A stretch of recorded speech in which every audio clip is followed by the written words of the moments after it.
I try to explain to them, well, you're not taking into account, number one, inflation. You're not taking into account, increase in cost of goods. You're not taking into account just increase in cost of living. So all of those things I think are important factors that a lot of people kind of bypass. They don't take it into consideration as much as I think they should. Welcome to the How to Scale Commercial Real Estate Show.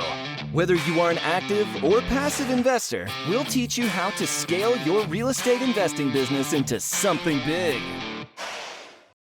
David Sepulveda is a U.S. Air Force retired master sergeant with a strong track record in leadership and discipline. He is a real estate investor and also now a commercial broker. David, welcome to the show. Thank you for having me, Sam. Absolutely. The pleasure is mine, David. There are 3 questions I ask every guest who comes on the show. In 90 seconds or less, can you tell me, where did you start? Where are you now? And how did you get there? 90 seconds. All right. Well, I honestly started back in 2013. That's where I started my real estate journey. I started out as an investor. It was really my focus to just try to grow my wealth, take care of my family, try to figure out how to get a piece of that American dream, if you will. So got into tax lien investing. From there, I graduated to tax deed investing. From tax deed investing, scaled up to the single family, did a really light flip. Then I scaled it up to a major flip. And then I said, well, the natural progression is to get into commercial real estate. What I noticed when I got into commercial real estate is that it's a little bit more difficult to kind of that entry to barrier, if you will. You have a lot of people that if you don't already have a proven track record, they don't want to play with you. They don't want to allow you to come into their sandbox. So what I had to do is I had to figure out, well, hey, if this is a space that I really want to be in, how do I break into that? And that's what led me to get my license as a commercial broker, because I still wanted to be an investor, but since nobody else wanted me to play, I was going to play either way. That's awesome. So did you skip the residential brokerage side altogether? I did. And that's not something that normally happens. Right. I will say that most brokers, and to be honest with you, when I got my license, they didn't even want to talk to me. Right. I actually had to go in person into the different brokerages and say, hey, here I am. This is who I am. Because commercial real estate is a completely different language than residential real estate. But once I went into the office and I started speaking the language, they were like, oh, like he does know what he's talking about. We can allow him to play with us. So that's really what it took, was the persistence and that just resilience, that thing that we get taught in the military, being resilient.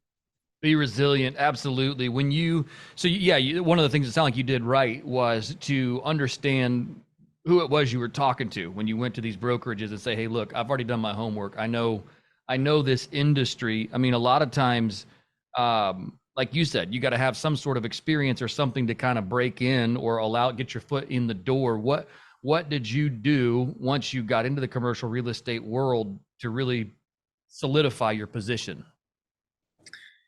I really had to market myself as an expert. I had to make sure that I conveyed not only the confidence, but the knowledge, because you can have all the confidence in the world, but if you don't have the knowledge to back it, you're still going to look like a fool, So it was nice to come back home to Southwest Florida because I know the area. I grew up here. So it was very easy for me to already have a good working knowledge of the area.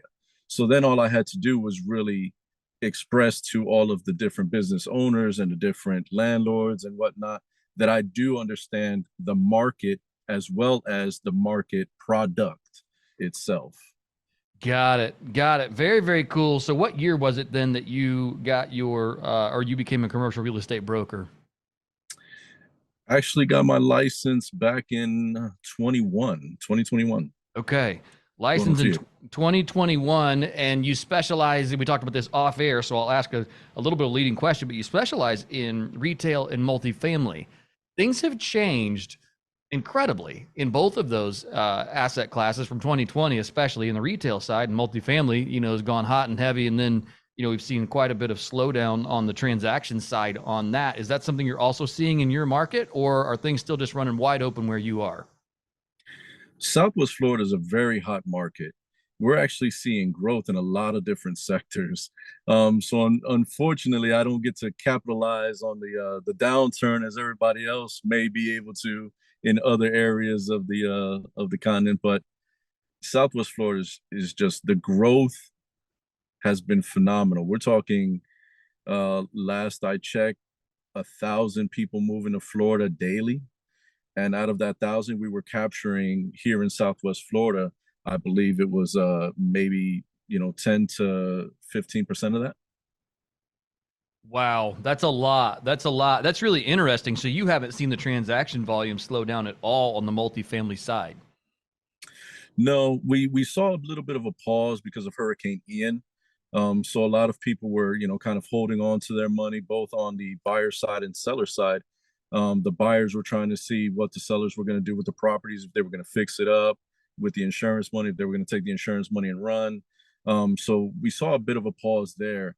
But man, Southwest Florida is so strong and so resilient, man. They just came back and, a year later, and it's as if, obviously we have areas where you can see the damage, but I mean, everybody's going strong.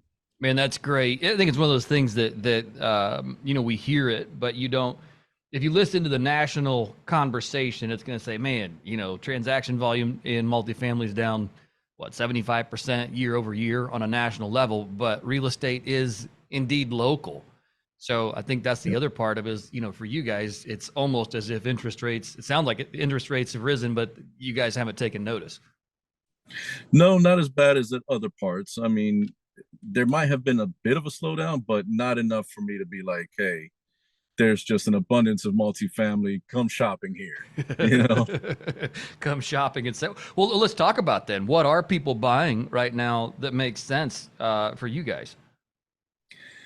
Man, let me tell you, we can't keep multifamily on the shelf. We can't keep industrial on the shelf. Even retail now is starting to pick back up, now that COVID has slowed down and we're getting the tourism back into Florida. So a lot of different sectors, especially like I said, here in Southwest Florida, we're seeing a good increase. Wow, that's awesome. That's awesome. Let's talk about what you invest in personally. Now you talked about this early on, in 2013, you were buying tax liens and tax deeds, which I think is kind of an advanced strategy, to be honest with you, for your kind of intro into real estate. Most people don't start with deals with that much hair on them. We won't go down that rabbit hole, but that's someday maybe we'll have you back on and we can talk about that journey, because I think that's a very interesting one. But what are you personally investing in now? Now I am still investing in multifamily. I am investing in small retail as well as small businesses. Interesting. Okay, how do you, as a broker, tell me this not from an ethical standpoint, but just from a working with your client standpoint, to know that you're putting their interests first? I'm sure that's something that you have to think about when you see deals come across your desk. You say, hey man, that's a great opportunity, but I should, you don't want to eat the best and leave the leftovers for your clients. So how does that work with you, both as an investor and as a broker? It's all about just open and honest communication, right? One of the things that we've learned in the military is integrity first. And I always try to make sure that I'm open and honest with my clients. I let them know, listen, I understand that you're trying to sell this property and I may have an interest in this property. Here's what I could offer you. And to be fair, I will also let you know that if we were to take this to market, you would get X amount. And there's quite a delta between my offer and X amount, but I can close quickly. It'll be a smooth transaction as opposed to us being on the market and allowing the market to tell us when it'll close. Right. Right. Yeah, that's really, really interesting. Yeah, but that would be, and that's the beauty of doing what you do, is that, you can offer people deals that make sense for them in order to avoid a lot of those pains of taking deals there to market. Well, tell me this, David, as a master sergeant in the military, and I will openly say I know nothing about the military. I was not in the military. I'm often accused of it just because I was raised by a Marine, and so I know what it's like to grow up in one of those houses where it's, be seated by X number of time and out the door by this. Very, very regimented. But what does a master sergeant do, and what are some of the things from a leadership and leadership development perspective I think that you learned inside of the military that still guide what you do today? Well, so when you're looking at the military, it's really broken down into two different sectors. You have your enlisted sector and you have your officer sector. Being a master sergeant, which is equivalent to E7, is an enlisted sector rank. E7 master sergeant is one of the higher ranks. It is part of what they call the top three. The highest rank you can achieve as an enlisted member is an E9, which is a chief master sergeant in the Air Force. And then you have below that the senior master sergeant, and then you have the master sergeant. Now, depending on in the Air Force, we call it AFSCs. In the different branches, they call it by a different name. For example, in the Army, it's MOS. But basically, what it is, it's your job in the military. So, depending on your job in the military, can really determine what your responsibilities and your roles are. You could be in charge of a whole section of airmen, and it could include 20, 30 people, as well as a certain number of civilians. Or you could be in a very small shop and only be responsible for 2 or 3 people. A lot of my time as a master sergeant, I spent it in what they call the commander support staff. So the general has an admin staff, and that admin staff is responsible for making sure that the airmen are taken care of, whether we're talking about their vacation time, which we call leave. We're talking about any pay issues that they may have, making sure that they're, I don't know what you call them on the civilian side, but we call them enlisted performance reports. So they're EPRs. So that's really where I spent a lot of my time as a master sergeant, is making sure that the airmen were taken care of. Wow, that's really, really awesome. What are some of the things, I guess, that you felt like were developed in you as a leader in that role? Wow. There's really a lot of things that you learn being in the military, right? You learned teamwork, you learned the discipline and the core values, which is the integrity first, excellence in everything we do, and I think a lot of that has carried over in the civilian sector for me now, is making sure that, like I stated before, I'm open and honest with my communication. I'm letting my clients know, like, listen, I can purchase this, but it's going to be significantly lower than if you were to take it to market. However, it's a lot quicker. So that integrity, just being that, that honest dealings with people, and, the discipline, because real estate is really a disciplined game. You have to continuously do the cold calling. You have to continuously do the door knocking. You have to continuously look at the market trends, see what's going on, see what changes are coming into place, whether we're talking about, new policies, new laws, different, companies coming in that may affect other sectors of your businesses. So it's just the discipline of doing the thing over and over again, no matter how much you might dread it. And man, there is plenty of that to go around. I think for all of us, there's plenty of those things where you go, yep, I don't really want to do that today, but it's something you just got to put your head down and go. It's probably easier in the military when there's somebody, yelling at you if you don't get it done than it is when you just can, hide it under your own to-do list. You're like, maybe tomorrow we'll get that done. But either way, I like both things that you said. There was the adaptability is the way I would summarize that, when you said, being open to changes and looking at what changes are coming, and then the open and honest communication side of things. I think I was speaking with somebody yesterday, and they said, man, I'm just not very, I'm pretty non-confrontational. I'm like, man, like, just one, stop saying that. I said, because that's negative self-talk. And two, we can rephrase this into something where that open and honest communication, like you're talking about, can become part of who that person is. And they're significantly younger than me, but I think it was just a great conversation, a reminder that we can constantly be improving the way that we communicate. Let's go back. I guess one of the things I thought about when you're saying looking at changes, and we're going to take a real left turn here in conversation, so I apologize, but I wrote it down here as a note. The Florida market, you're on the brink of, I think, what's the name of the next hurricane potentially heading your way right now? Have they named that yet? Adelia. Adelia. Okay, so that's and we're recording this at the end of August here in 2023. Hopefully that passes by without much to talk about. But the insurance markets for what you guys deal with in Florida, I mean, that's a hot topic. Like, what are you advising from the brokerage side? Like, how are you advising your clients and your own portfolio right now? What are you doing on the insurance side of stuff? I mean, that has been a thorn in everyone's side because so many insurance companies have pulled out of Florida altogether, which, by the law of supply and demand, the ones that have stayed are able to jack up their prices and have. I mean, you're talking about people used to pay, let's just say 100 grand annually. Now they're looking at almost $500,000 annually, so the increase is definitely hurting a lot of people's pockets. Unfortunately, it's a necessary evil, because being here in Florida, you can't just go without flood insurance. You can't just go without, any insurances to cover your assets.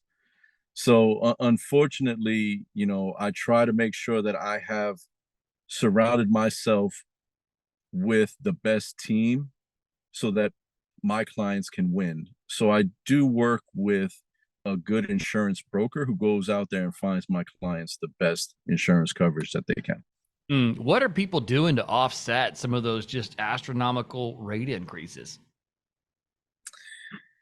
Well, I mean, you're seeing a lot of adjustments, whether we're talking scaling back on their inventory in the retail sector, whether they're talking about increasing the rents in the multifamily sector.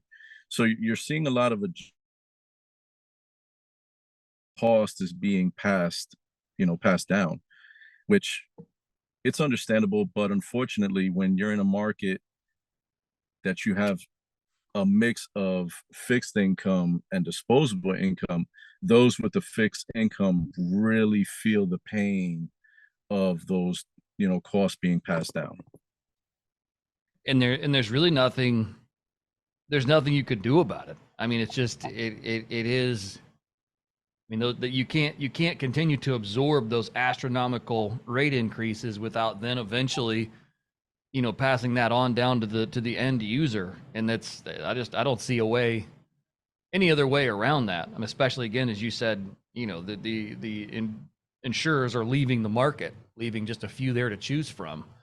And I guess that's just something probably to think through as you look at investing in Florida or markets like Florida that have some of these associated natural disaster risk, where it's like, okay, do you see people underwriting a continued increase in insurance costs where they say, okay, it was 100, now we are at 500, but you know what, we're going to go ahead and budget for $1 million? I mean, is that part of people's equation now? I think it's always smart to make sure that when you're underwriting any asset class that you always increase cost.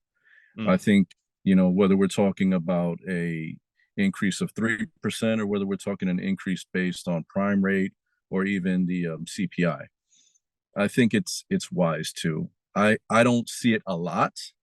I think I'm seeing it more now, Right. now that has skyrocketed. But prior to Hurricane Ian, when I would talk to my clients and I would, see where their mindset was and try to pick their brains as to how they're coming to the numbers that they're coming, I try to explain to them, well, you're not taking into account, number one, inflation. You're not taking into account, increase in cost of goods. You're not taking into account just increase in cost of living.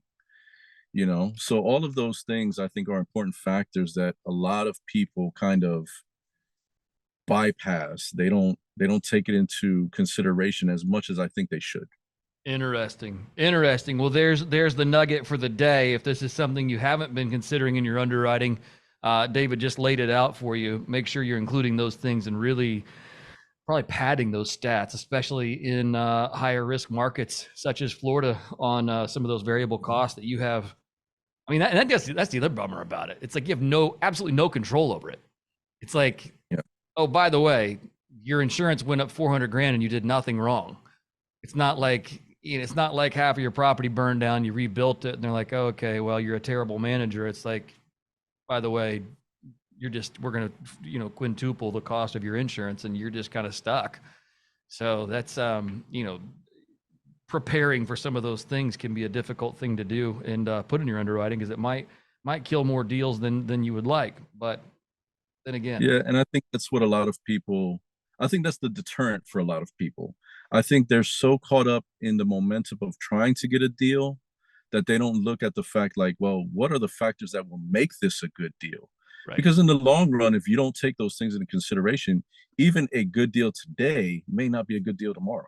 Right. Absolutely. Well said, David. Thank you for taking the time here to come on the show today. Certainly enjoyed learning about what a master sergeant is in the military, what your leadership skills there that you had in the military, and how you translate those over into what you've done. I love the go get 'em attitude in 2013, just jumping right into tax liens and tax deeds. I think that's really, really cool. And then like you said, positioning yourself as an expert, jumping out there and saying, hey, look, I'm going to be a commercial real estate broker, becoming an expert there in your market and in your space. You've shared a lot of great things with us today. Certainly appreciate that. If our listeners want to get in touch with you and learn more about you, what is the best way to do that? Honestly, you can find me on most social media under Commercial Real Estate Dave, or you can look up David Sepulveda with CRE Consultants in Fort Myers, and that'd be the best way to get a hold of me. Fantastic. David, thank you again for your time today. I certainly appreciate it. Absolutely. Thank you for having me. Hey, thanks for listening to the How to Scale Commercial Real Estate podcast. If you can do me a favor and subscribe and leave us a review on Apple Podcasts, Spotify, Google Podcasts, whatever platform it is you use to listen, if you can do that for us, that would be a fantastic help to the show. It helps us both attract new listeners as well as rank higher on those directories. So appreciate you listening. Thanks so much, and hope to catch you on the next episode.